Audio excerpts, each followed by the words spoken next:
Oui, tu voulais revenir sur ce qu'a dit Luis Enrique après le match, après le triplé de Mbappé. Bah, ma foi, c'était à chaque fois on écoute les confs de Luis Enrique Où il dit il peut faire plus, je rappelle. et on essaye d'analyser. Alors, quand nous on voit des mauvais matchs, lui il en voit des bons. Quand on voit des bons matchs, lui il en voit des mauvais. Champion J'ai du contre-pied. l'impression qu'il veut toujours un peu dire le contraire de ce qu'on voit et tout, et qu'il n'y a que lui qui comprend quelque chose et nous on comprend rien. Mais là pour le coup, moi j'ai trouvé ça très intéressant. D'abord, mine de rien, surprenant. D'abord, j'ai été surpris. Parce que Mbappé, les entraîneurs du PSG, que ce soit lui ou les autres stars récentes du club, personne n'a jamais osé rien dire sur elle. Inutile que je cite les entraîneurs du PSG récents, hein, je crois qu'on les a tous en tête. Mais bon, les joueurs, c'était intouchable.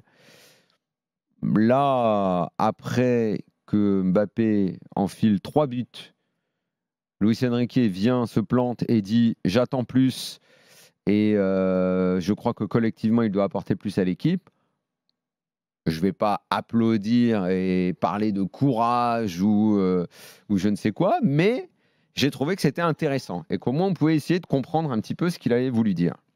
J'étais donc au bord du terrain pour ce match et effectivement, j'ai vu une équipe jouer collectivement et une autre qui a tenu grâce à un gardien dans une après-midi de folie et un attaquant qui est tellement au-dessus du lot, qui, comme il l'a dit lui-même, peut marquer des buts sans rien faire, je résume, ou sans courir, ou je ne sais pas comment il l'a dit exactement. Un bon match, il a dit. Ce qui d'ailleurs était assez dingue comme déclat quand tu l'as mis en miroir avec Luis Enrique, parce qu'il te dit oui, j'ai mis un triplé, mais je pense que il n'avait pas besoin de forcer, quoi. Mais je pense que lui ne s'attendait pas au miroir. Je pense qu'il ne s'attendait pas à ce que Luis Enrique dise ça. Ah d'accord, oui. Tu vois, il ne s'attendait pas à être dans le miroir.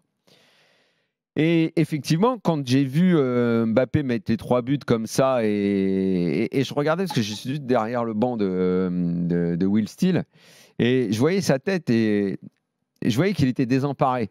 Parce que j'avais le sentiment, et je crois, il l'a un peu confirmé dans sa conférence de presse, il dit « Merde, on est en train quand même de faire un bon match, quoi. Ça joue bien, mon équipe fait ce que je demande, et on a ce gars-là qui, dès qu'il touche le ballon, bim, va me planter 3 buts. » Et à chaque fois, il se retournait avec une tête genre, bon, on peut rien faire alors, c'est ça le truc.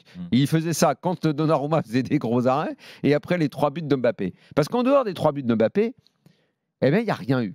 À chaque fois, je vous jure, c'est vraiment... Rien eu de la part de Mbappé ou de la part du PSG? De Mbappé. À chaque fois qu'il recevait un ballon, qu'il faisait un appel, tout était mauvais. Il a tout raté. Vraiment, c'était surprenant, voire choquant. Il faisait une passe, c'était raté. Il redescendait pas défendre. Il se replaçait pas. Il tentait quelque chose, un dribble, ça passait pas. Il y a rien, quasiment rien n'est passé. Mais le mec a mis un triplé. C'est extraordinaire. Alors, est-ce que s'il a mis un triplé, on peut pas le critiquer? Moi, j'ai envie de le critiquer parce que j'ai pas envie de voir un Mbappé qui ressemble à Ronaldo en fin de carrière. Et moi, samedi, j'ai vu Mbappé comme j'ai vu Cristiano Ronaldo à Manchester United ou la dernière année de Cristiano Ronaldo à la Juve, par exemple. C'est-à-dire, le mec, oh merde, on peut rien dire, à chaque fois il claque un but. Ouais, sauf que qu'est-ce que tu fais pour le collectif, en fait? Alors, on va me répondre, bah idiot, il met les buts pour le collectif. Ouais, d'accord. Sauf que dans le jeu, j'ai quand même le sentiment que l'équipe, elle est en régression. Alors, c'est pas que de sa faute à lui. Ce serait dur de dire que c'est que de sa faute à lui. Mais entre le projet vendu par Luis Enrique et ce qu'on voit samedi, c'est pas ça. Est-ce que le problème du PSG aujourd'hui, c'est Mbappé? Non, ce que j'ai dit, je serais injuste de tout lui mettre sur le dos. Mais néanmoins, parce que la semaine, elle est compliquée pour le PSG. Bien sûr. Bien sûr. En termes de néanmoins, tu es bien obligé de te rendre compte entre ce qu'il a vendu, Luis Enrique, et ce qu'on a commencé à voir, et ce qu'on a vu dans certains matchs, et ce qu'on a vu samedi, bah non. Ce qu'on a vu samedi, c'est 2 individualités au-dessus du lot. Il ne faudrait pas qu'on retombe là-dedans. Et je suis persuadé que Luis Enrique n'a pas du tout envie de tomber là-dedans. Ce n'est pas sa vision du foot.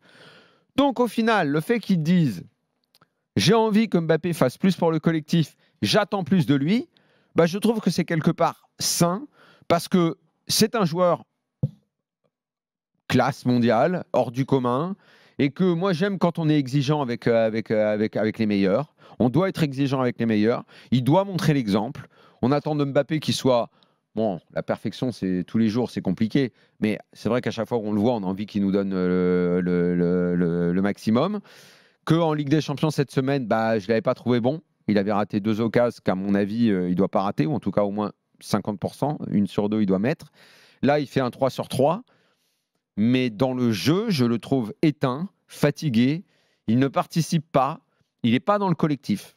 Moi, ça me dérange. Alors, Stéphane, est-ce que tu es d'accord ? D'accord pour dire qu'on n'a pas en ce moment la meilleure version de Kylian Mbappé, assurément.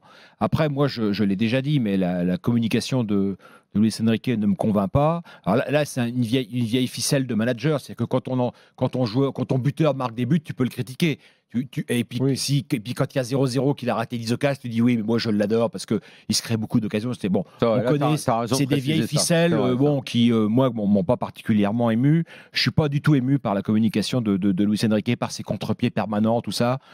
Je suis plus attentif à ce que fait son équipe. Pour l'instant, je trouve que, encore une fois, entre les discours et ce qu'on voit sur le terrain, il y a un grand décalage et je pense que la vraie question elle est là. Je pense que c'est quelque part une façon pour Enrique de faire diversion, c'est-à-dire parce qu'effectivement on ne débat que de cette phrase-là depuis 3 jours et on ne parle pas du match du PSG à Reims, qui est un match on peut en parler autant que tu veux. Non, mais on peut en parler autant que tu veux. Je ne fais pas ce procès-là parce collectivement. Non, mais attends, Stéphane, t'as raison.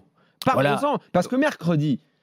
J'ai trouvé avec le recul qu'effectivement, on n'a pas assez parlé de la prestation d'ensemble du PSG collectivement. Et on a beaucoup ce soir-là. Je t'ai même trouvé très. Je t'ai écouté parce que en podcast d'ailleurs. Mais t'as raison. Trop de pub sur les podcasts. Mais je t'ai trouvé très indulgent avec ce PSG de Milan.